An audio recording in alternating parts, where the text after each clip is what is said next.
Hello and welcome to another episode of Hearing Other People's Experience, Hope. Today I'm really lucky to be joined by Tati Silva, who not only has a personal history of dealing with somebody who is in addiction, but also is a very clever, she's a counsellor, and she's a CBT practitioner. And she combines it with hypnotherapy. And there's many more. I don't want to do a disservice to you by saying more wrong stuff. So why don't you tell the viewers a little bit about you? Nice to have you here. Oh, welcome. Thank you. It's a pleasure to be here. And thank you so much for the inviting. I'm very excited about it. So, I speak to a public that has this kind of experience and so on. I think it's part of my life journey too. And I'm a psychotherapist, counseling psychotherapist, as you can call yourself. And I work integratively, which means that I work with I have a little hat full of like wonders, my wonder hats, and I take different modalities to help people. Because I do believe that people are completely different from each other, and each have one modality doesn't work for everyone. So I like to shape the therapy model with the person and how the person history goes. And I work a lot on that process and so on. And it's been working very well. I've been on the field for the past 8 years. And enjoying very much doing my doctorate now in counseling psychology, because I want to invest more on this topic. And that's me. Well, it's really great that you see people not as a cookie cutter patient, because I think sometimes I've encountered like, no, she's not that bad because she's not doing this, or and then I had to hear a message that finally resonated with me after months of in and out of recovery, which was painful. So you on the phone yesterday, we had a little chat, and you mentioned about the hypnotherapy and working with the subconscious, like core beliefs, that sort of thing. Yeah. Could you talk to me a bit about that? Yeah, sure. So the hypnotherapy process goes. My hypnotherapy process doesn't work as I'm going to put you in trance and you're going to, like I'm going to ask you back like a dog. No, it doesn't work like this. You're completely in control, because that is the objective, right? So the person needs to feel in control, needs to be safe, and that's the idea. Then I tailor a script for you, which what you want to work with. Let's say let's get addiction right now, because we're talking about this. And then that person comes in. We will, when I say incorporate CBT, because we do look at the cognitive behavior. What is it that takes you to do? I'm here, I behave this way, and then I go to take the drugs and go, or whatever your addiction is, and go around that. You work with the front. Let's say I would say that you work with the front of your brain, which is the cognition. Then the hypnotherapy part will then get you into a more relaxed state, where you will then work with your unconscious mind and see and actually either clear whatever is there that has caused that process, or we'll give you intentions or affirmations or kind of like a script where things can be changed and can be done. And we'll work on your synapses to actually stronger it or make it stronger. So that's the kind of like the work that goes together. So let me see if I'm understanding this, because sure. I'm not as quick and understanding as a lot of people are. So this will help me and anybody else like me. When you go into the subconscious, or they're under hypnosis, and then you give them that script, you give them intentions. What's intentions? Is that like, well, it's not happening now, so I'm okay? Is it like that? Well, I would say like it's kind of in that level of what then you need, right? So for example, I wanted to get over drinking, and I don't want to drink anymore. So the script will be done for you in relation to, so how can we get your brain to understand that you don't need that as much? That's going to be a message on your brain, which is going to go then to the subconscious mind, because the unconscious mind, because then you are more relaxed and you are open for the intention, and then you start going from there. So you would describe this way, right? So and then you are, let's say I want to put a positive affirmation that I want to stop completely, then we will foresee your future how that would look like without it. Yeah. So we work with visualization, so that therefore we create that word for you, because one thing that happens when you are going through the process of the addiction is that your brain keep asking for it. So everything you see around you, the cues, it's all about, I'm craving it, I want it. Because it's a learning, like you're learning it. It's kind of a learning behavior. You end up feeding that learning process and the learning behavior, and therefore you're doing that. Whereas when you need to break that point. So you need to break somehow. And then, of course, therapy and then other modalities will help you with that. CBT helps put a part, I believe that CBT helps put a part of it. Then you have to know what is else behind that process that has caused you to want to escape. Because addiction is an escape, right? You're escaping from something. You're escaping from your word, you're escaping from your traumas, from your past, from whatever actually caused you to get to that point where I really don't deal well with this and I need to go somewhere else. So let me take something or do something that will make me forget. Yeah. And that's where you are. So obviously, if there's any friends and family of alcoholics or addicts or anybody with compulsive destructive behaviors, what is the best advice? Because I always say these people need compassion because I've been there, but it's so hard for them to give compassion to somebody who's stealing from them, puking all over the wall, or cheating, it's, yeah. So I would love it if people could understand that it's the addiction, not the person. The person took the first drink. Now that was their fault. But after that, it shuts down up here. Yeah. And so, yeah, what do you think? I would like to correct you in that. Oh, when go you on. No, when you say like was your fault when you took the front drink? Because I don't believe it was your fault. I believe there is a purpose and a reason behind why you took that first drink, right? So I think it was not you choosing to, I'm going to take this drink and therefore there's much more below that.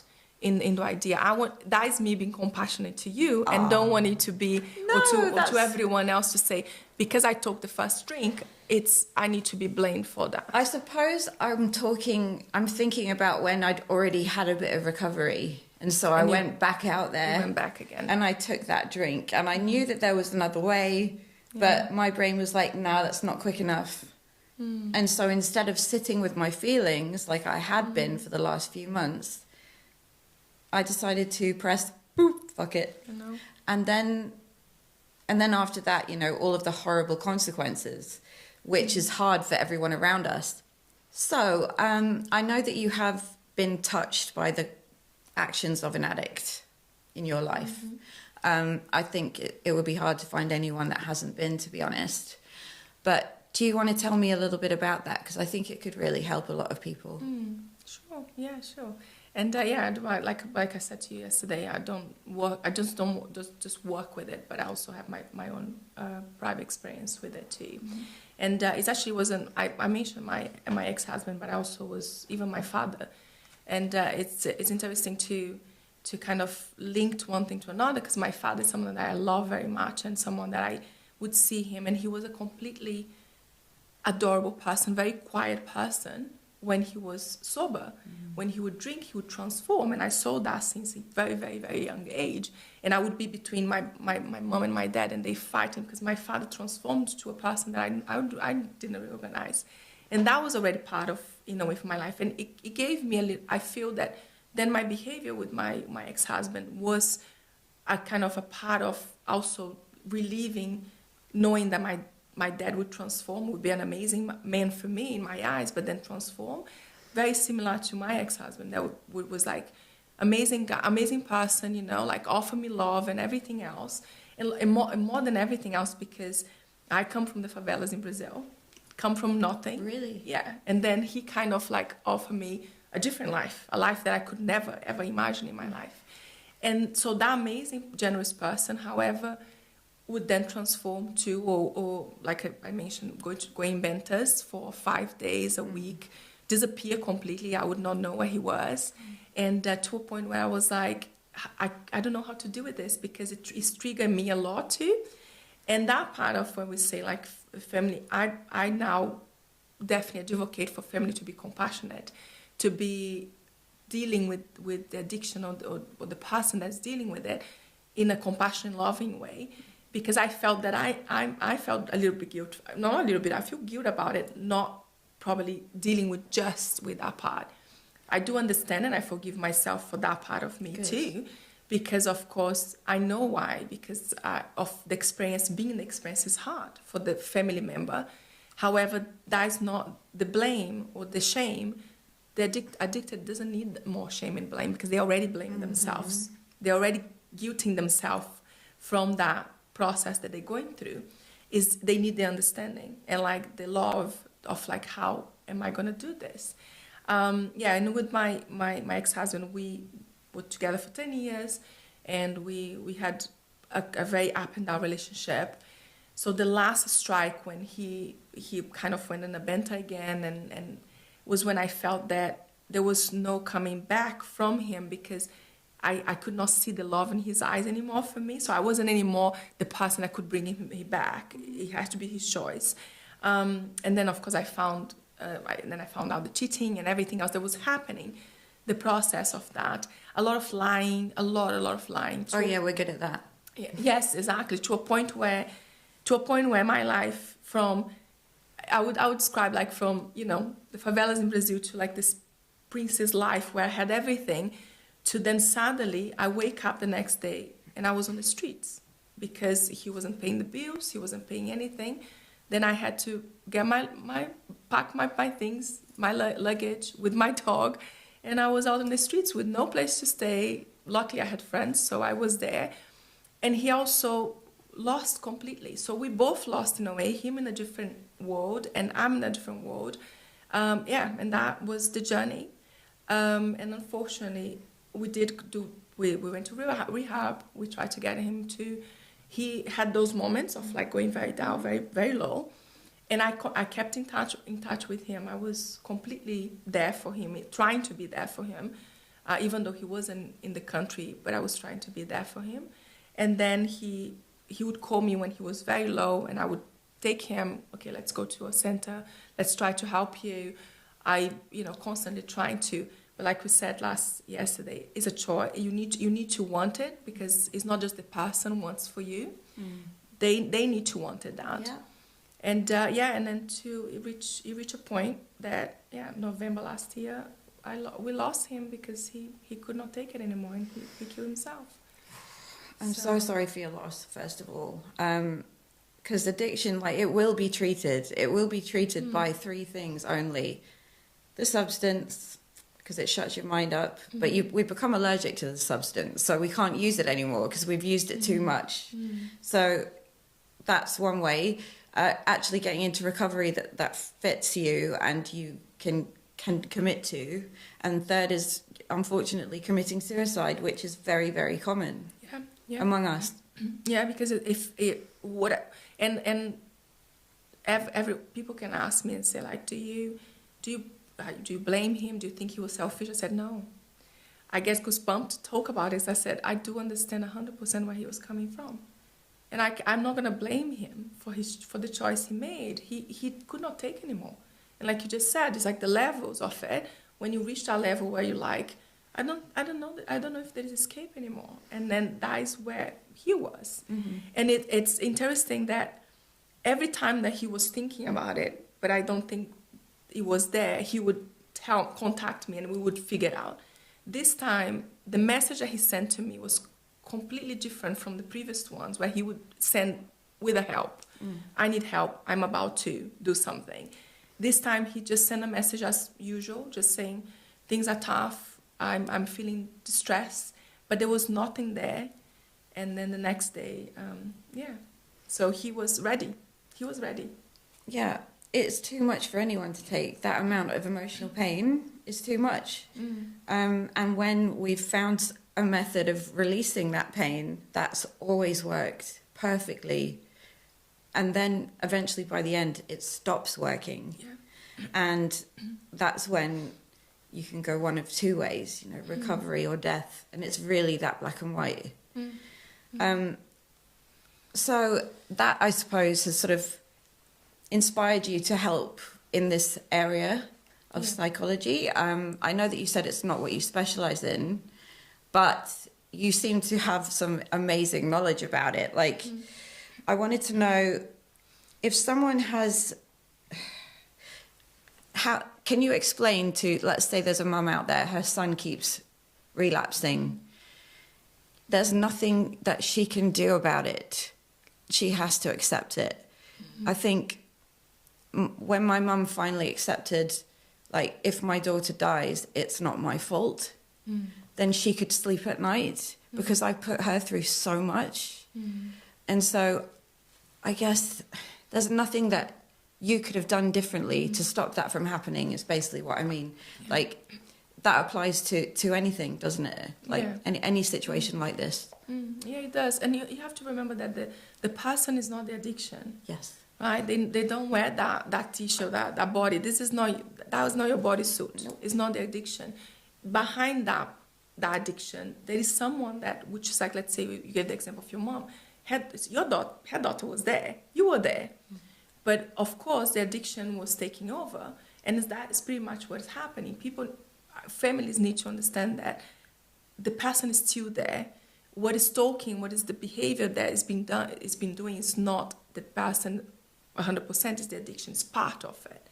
And then people need to see that with other eyes. Yeah, when you accept that is not, the combination is not just one thing, it's split and it's different, then they can start creating compassion.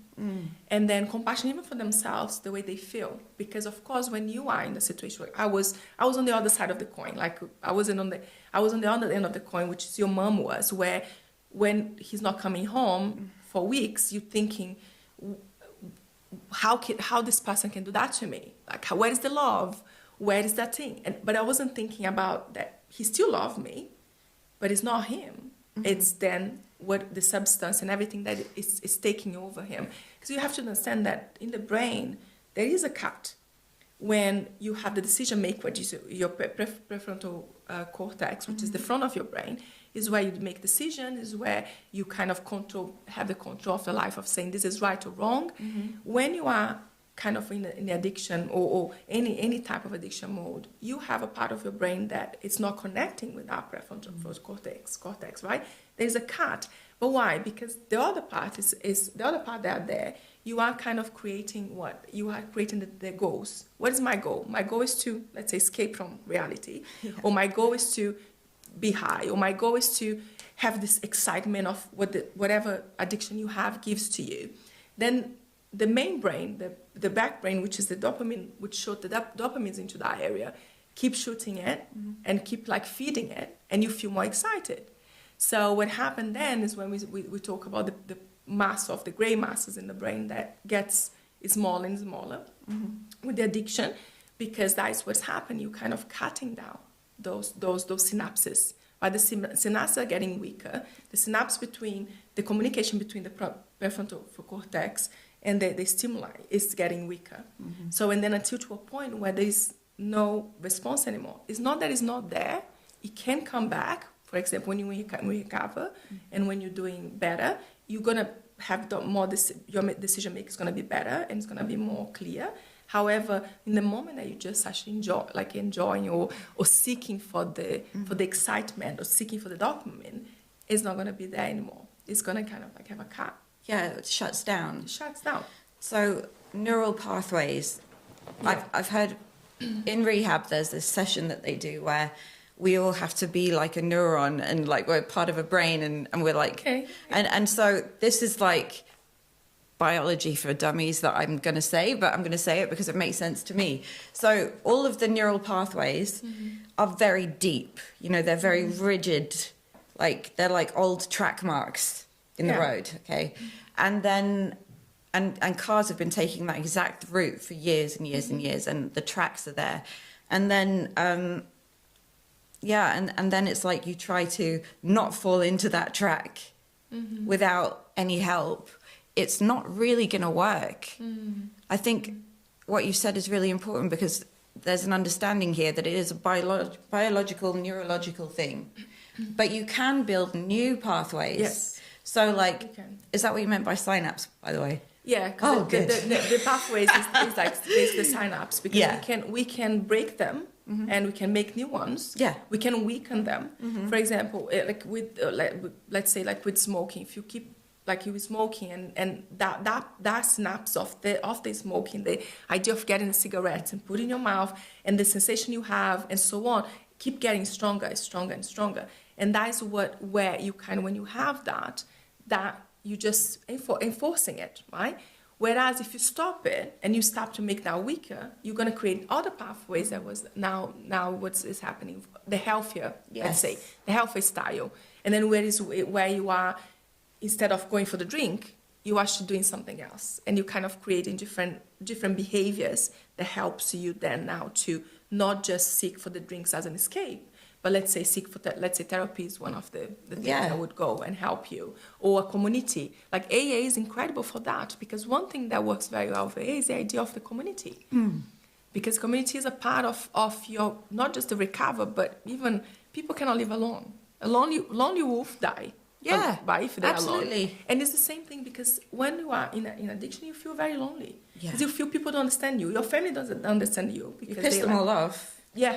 They I'm pissed them all off. They don't understand me. They don't know what that is for me and why I have to do that. Because there is a why too, right? So why do you going through that? The why is not just because I like it, just because I like the high. You don't like the high.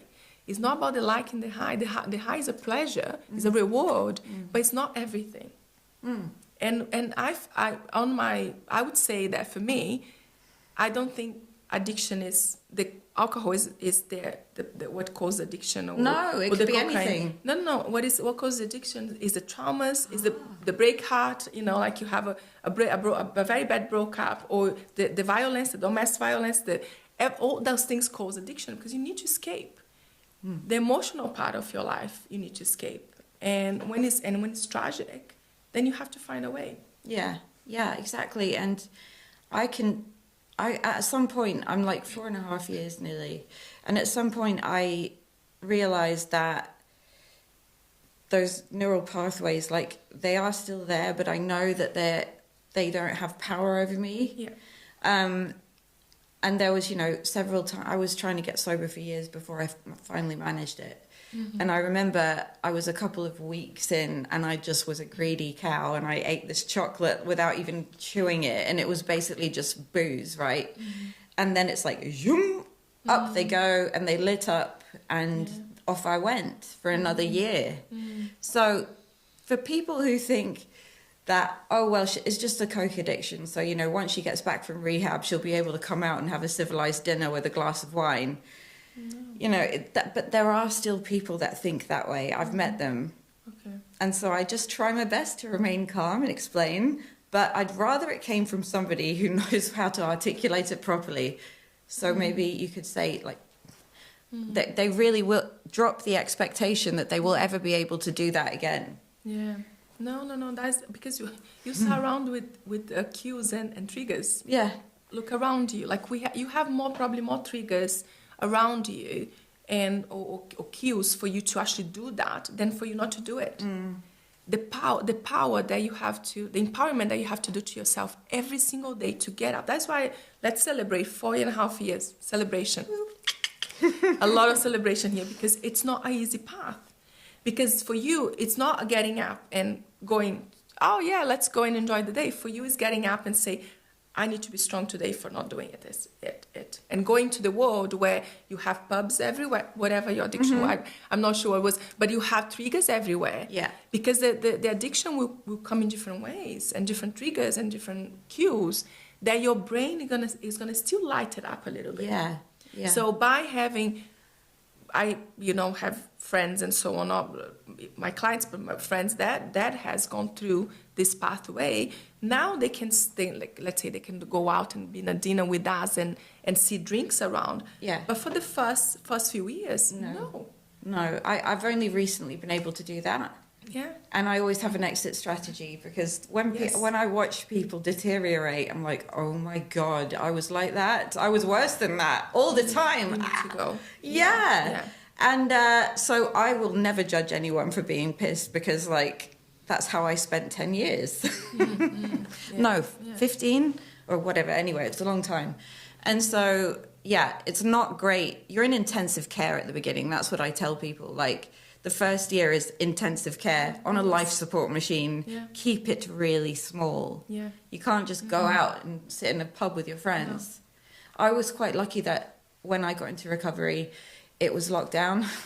Oh, I And see. so I Okay. usually wandered into a pub. You know, that's how it would start usually, my relapse. Okay. And so that was off the table. So that was something good that came out of it for me. The best, I might even be dead, like if I'd carried on. My body was failing, you know, all that stuff. So the reason that even though their body is failing, their child has been taken away from them, they're homeless, they're now on the park bench. I call this fictional character Park Bench Guy.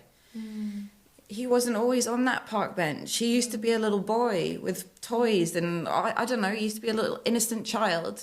Yeah. And so I think, you know, it's easy to look down at these people. I know that a lot of my viewers, and me especially, are quite visual. So I like to see a picture rather than hear words a lot of the time. Yeah. So I understand that you brought some diagrams with you. So I Yes. love them and I would love to have a look at them. Fantastic. So I have to give the credit to Mark Lewis. He's one of Professor Mark Lewis. I really like his work, one of his works. So there's other people that I like too. But then he did, I brought this because it shows pretty much how the brain functionality. Of course, it's what happens here is like the prefrontal cortex here, where we said that the decision making is done, where you have the learning process, where it's like what is right and wrong, it's in this front. Then we have the stratum, which we call motivational engineering, which this one is more in the middle here, and is motivational because it's going to motivate you to get a goal. And that is the one that works with let's say with the addiction or whatever type of addiction you have, because the middle brain, where it's this part here, where the dopamine pumps, it pumps straight to the stratum to actually to do what? To motivate you to go somewhere and do something. And then you would then connect it to the prefrontal cortex and say, is this good or bad for you? But at some point, that's why there is this line here, that communication stops. And that is when you kind of like just go every time you're craving it. And then there is the learning process, which was like this one that I brought here, which is more the learning intensification, how that becomes, I would say, like intensified habit, right? Because from you have your triggers and cues, like we explained before, you in the pub, you are around, you have your cues and triggers everywhere. Then you start basically craving it. And there is the imagination, which our imagination is very fertile. And then you go for the using. So you intensify these two, the triggers and the cues. Then you start doing what? First, you have the relief. Then you learn that gives you that relief and it's good for you. But then when you stop, you don't use it, there is the loss. And then there is that drop, because you have the drop and you're like, I want to do it again. So you start then where you start the whole process again. You start the triggers is there, then you have the craving, then you have the imagining and using it, and then you go. And it becomes a development. So you develop that process in that part of your brain more and more. And when we talk about synapses, that is what you're doing. You kind of, it's like if I get a pen and I like keep scrubbing on top of this little pathway. Yes. And say, keep doing it. And then it becomes stronger. So when you see what is in control now, is that part of you, no longer, the element of the addictions part of it is in control. The tire tracks are there. Yeah, exactly. And that's exactly the tire tracks is a very good example that you used. Well, thank you. I mean, that is really useful because obviously, you know, it doesn't always, it sometimes it's quick to get to that and sometimes it's slow. Sometimes, you know, it's a slow burner, but eventually you do end up in that cycle and it's cut off and then it's like, who knows what's going to happen. So I think that pretty much explains why compassion is quite necessary. Yeah. You know, park bench guy, he wasn't always park bench guy. He was a little kid, an innocent little kid. And he's just got something messed up in his brain, which has led to this. And it's a lot of other factors, like you said, social. Yeah, the social. Social, like, it's all around me, trigger. And then I used to, on purpose, you know, surround myself with people who drank worse than I did. Because there's, I'm not quite there yet, so I'm fine. Yeah. And it's all that denial. Yeah. And you can't get anyone out of denial. They have to kind of do it themselves. But if somebody really wants to help, do they give the person a wake-up call? Or is tough love ever a good idea, or is it not, in your opinion? Well, that's the thing. When we spoke about the compassion, tough love is not much with compassion, because you will have to tell them, if you don't do this, I'm not gonna do this for you anymore, or if you don't stop, I'm not gonna be here. There's always, unfortunately, a little manipulation on top of it, and it's like saying no to a kid. Right? If you say no to the kid, what do the kid want to do? They're gonna do more. They want to do more, right? Because they're like, no, I'm going to do it. I'm curious. I want to do more. And unfortunately, you already have the cravings. You already have the triggers. And on top of it, your willpower element is much weaker, right? Because it's no longer that on you. So the tough love not always work. And that's where we came back into the idea of like community, love, and telling them, I see you. I understand. I can see you. I see you and understand you. And I'm going to accept that. And then you do the work, because you have to do the work. I can go in my therapy room. I can go to my client. I cannot take my clients and say, I'm going to stop drinking for you. I'm going to stop doing that for you. I can't. Yeah. What I can do for them is like, let's understand what it does it for you. Yeah.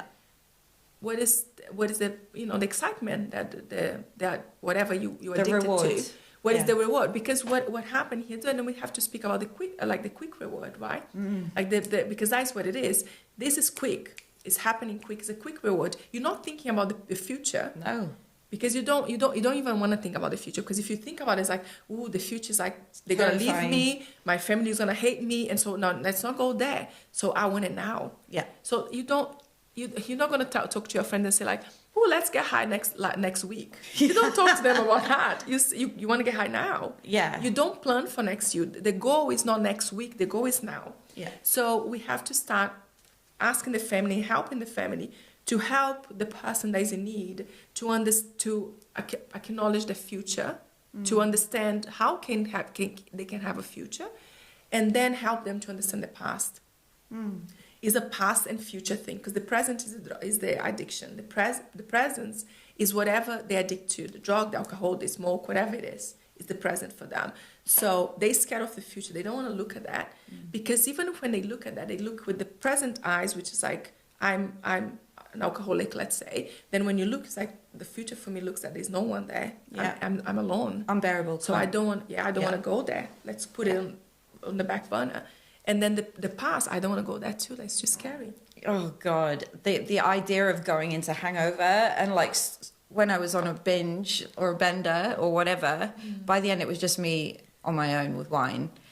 Like the idea of coming into hangover and having to deal with those ghosts was unthinkable. Like forget about it. Yeah. And I think obviously if somebody is making promises like we do, and telling lies and cheating and all that stuff, it's very, very hard to show that person compassion.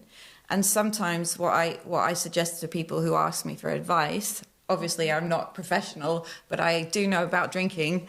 I say that the most loving thing that sometimes you can do is to stop enabling, because you're depriving that person of the rock bottom, which might get them well. Exactly. And rock bottom, I find, has trapdoors. So it's not one place. You can always go lower. Go lower. Yeah. But you know what? The reality is that there is a solution, and it's not the same for everyone. It's different for different people. And I think when the person is willing, the solution will be presented. Genuinely willing, like in their soul. I said I was willing, and I probably meant it a few times, but my soul had not had enough. So I know that you're a bit spiritually like me. And I used to see like the addiction as like this evil banshee that sat on my shoulder and was just like, come on, have a drink, you know. But now I have a nice one, the recovery fairy. And so that's nice to see. Yeah. And so what do you think? I really do believe that you invite dark energies into you when you lose that wall, you know? I don't know, is that too ookie kooky? No, it's what you believe, right? I think we have different ways to see that. And I do believe I believe in energy too. which means that if you think about a place where you go for, let's say, you go to a party and everyone's taking drugs and so on, or everyone is in alcohol, and the energy level there doesn't feel very positive and nice. It takes people to a very dark place, right? I'm not against that at all. Like, there is ways to enjoy, and there is happy ways to enjoy, and so on. But there is energy around here. Like right now, we're exchanging energy. Yeah.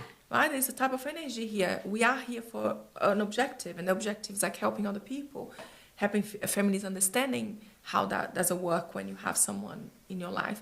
That's light and positive. And if you look at even the kind of like the levels of energy, like if you look at love and gratitude, that they is much higher level of energy. And if you would look at hate, there is much lower energy level. So, and that's when you're attracting, like when you said about this little attraction of this darkness, of this ghosts and these demons, it is the lower energy that is around you, right? Because you are, unfortunately, mentally, let's say spiritually, your soul is low, you're mentally low, your body is low, because even your body's like, ugh. Let me sleep one night, please. Exactly. How is it that basically, like when you hungover, you just like this, literally like you don't want to do anything. Yeah. Your body, so everything is connected.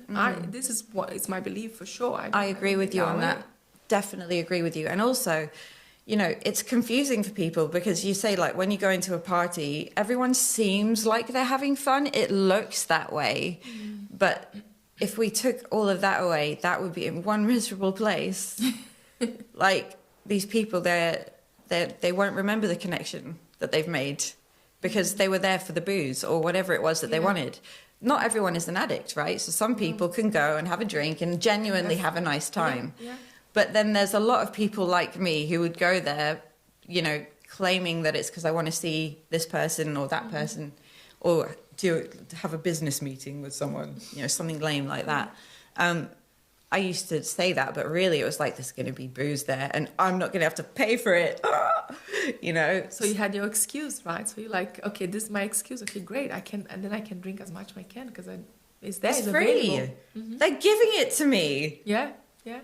I mean, and you know what? People probably noticed that I was like sort of drinking all their drinks, but that didn't help with business. If that's what I was there for, you know, you get a reputation so quick, but I do think that reputations can be rebuilt. Yes, you can. And nobody can give you, you know, we are given labels all of our lives, especially when I find as a woman, my experience. It was like when I was a teenager, she's fat, she's lazy, she's going nowhere, she doesn't care, she's messy. And then I took that into adulthood with me. Yes. And then the shame of that just snowballed everything, you know, and I've only realized that recently. But your story is so inspirational. And I know that you're not an addict or never been an addict, but you are a very great example to young people. So you said earlier that you were from the favelas in Brazil. Yeah. So, and you literally started there with nothing, and now you live here in London with a successful practice. I mean, just hang on a minute. Let's just appreciate that and celebrate that for a minute, because that is, I want young girls to look at you and see what's possible. So could you just tell me your story again? Thank you. Of course. First, I appreciate you to give me this space of like telling this story. I feel that, it's good to go back and appreciate. It wasn't easy. So I do come from the favelas in Brazil, where, as I don't know if people know, the audience know, it's the ghettos, where we call favelas the ghettos in Brazil, where it's a poverty line is what exists there, with survival mode.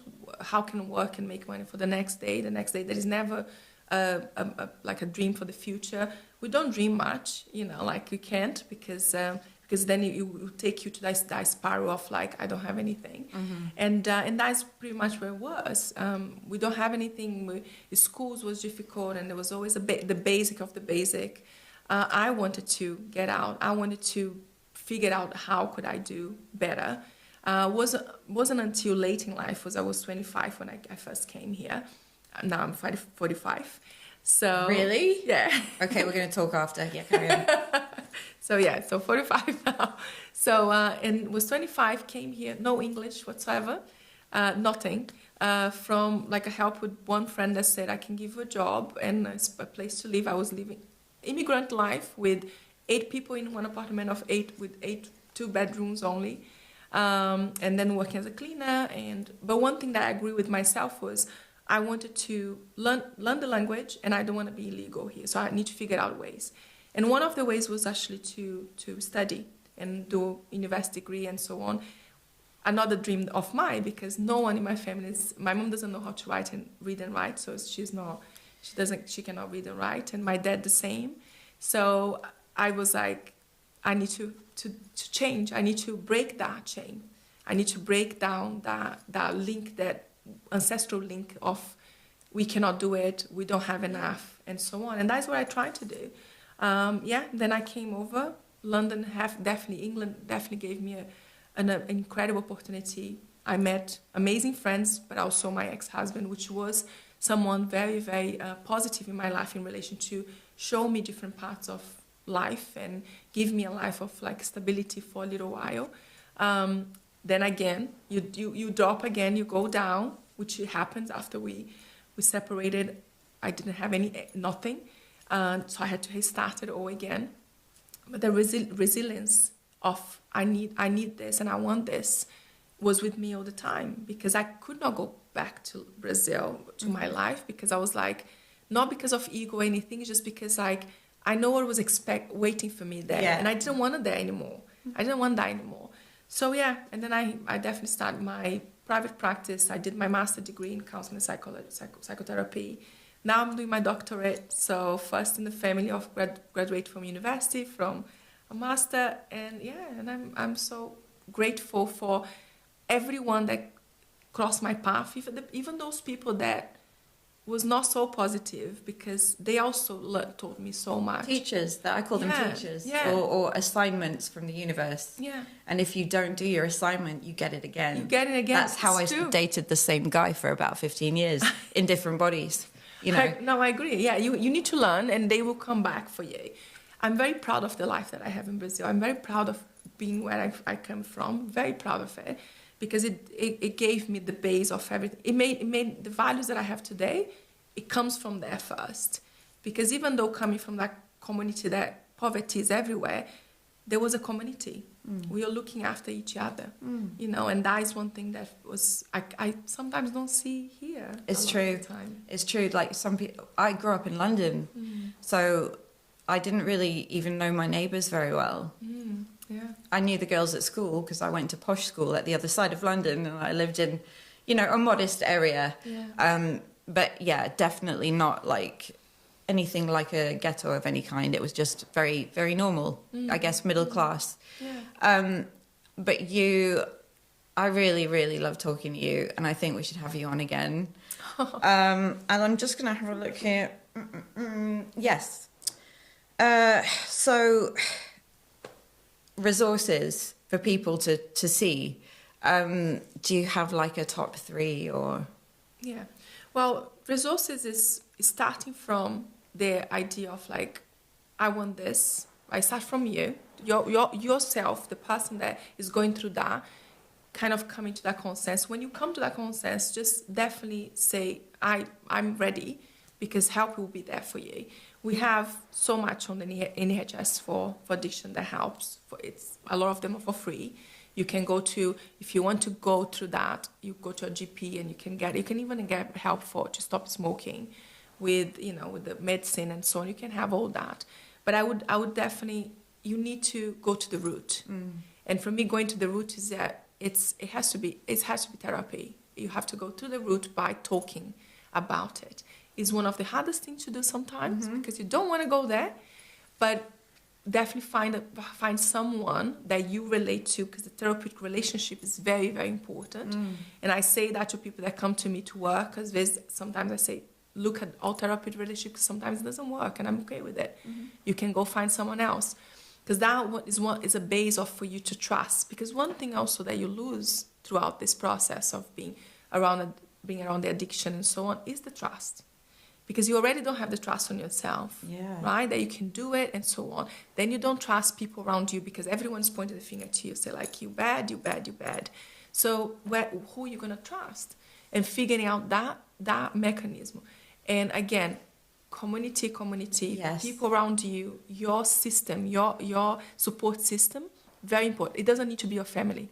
I'm going to say that because a lot of families don't accept it. It probably can't be for a lot of people. For a lot of people, cannot be. So it does, but some people might think that when we say that the support system is the family, no, it doesn't. You can be the person that you choose to. Yeah. You can choose those people. It might be people on the rehab, if you go to rehab. We know a lot of people cannot go to rehab because it's quite expensive, right? So if you cannot go to rehab, there is free support that is out there too. Like a medical detox? Yeah, like medical, whatever kind of like the beginning process. I believe that you can talk even better than me how it works, the beginning process, because it's the idea of like, I think people are lost a little bit of where to go and what to do. Yeah, so I think to get into what's really important, and I say all the time, is that if you are alcohol dependent, I'm sorry, but don't stop cold turkey on your own, because you can actually die. Like you can have a seizure. I remember feeling close to it at one point. I'd been on a bender for about 5 days. God knows how much I had to drink. And I was literally, and I felt my heart and I was sweating, and it was just like really scary. So I'm lucky that I think at the time I was fit and young enough to weather it. But it's very important to get your body cleansed of it before you can actually think and go into recovery properly. I know that 12-step fellowships work for millions of people. They have done for 90-something years, I think, or somewhere around that mark. Yeah. And it's free. Exactly. But also rehab, if there is funding for some rehabs, it just is the person going to live long enough to get the funding?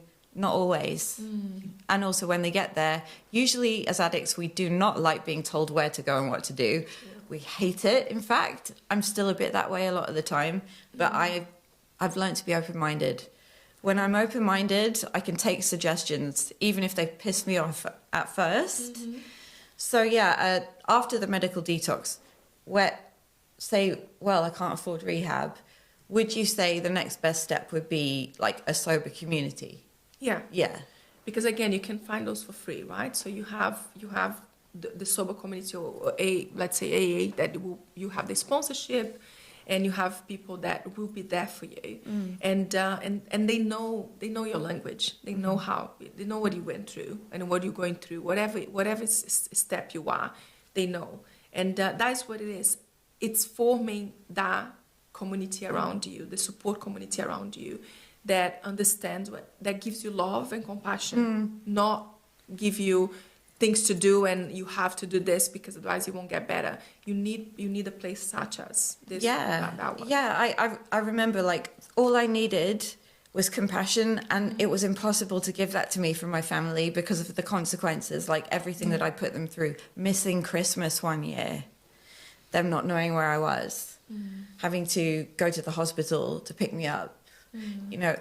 That's of course my family's going to be protecting themselves by that, But then when I found other people who had been where I was, it was like all of a sudden I felt just unconditional love, support. And even though I didn't get sober immediately, I did through the wisdom of the people that came before. Yeah. So it's wonderful. Yeah, because you feel that they know what you're talking about without even say too many They're words. Nice to you as well. No one's nice to you at that time. Yeah, because they've been through that too, right? So they know that. So be the community around you for sure. But of course, do some of the work, when you're ready to do it. Yeah. Right, without the pressure of do the work, which will be that you will need, again, to be able to have a structure in your own house where you don't have the cues and triggers around you. You might not be able, like we spoke before, to go to places for a little bit of time, like for how many times or years you need. Yeah. But you need to understand those are going to be some of the practical things that you need to do in order to feel better about it, to get better, to get where you want to get. Yeah. And that's what it is. Is there anything else you'd like to add? No, it's all good, I think. I think we've covered a lot today. I have got so much to think about now. It was really, really eye-opening. And thank you for the diagrams, because that's how it gets in here. Yeah. So, yeah, you've been wonderful. And we'll put your links and stuff below. Thank you. Yeah. Just there. Okay. Yeah. So just put them there. All right. So, yeah, thanks a lot for watching, Hope. And I really hope that you got a lot, as much as I did, out of this episode. Oh, thank you again. Thank you. Give me a hug. You're the best.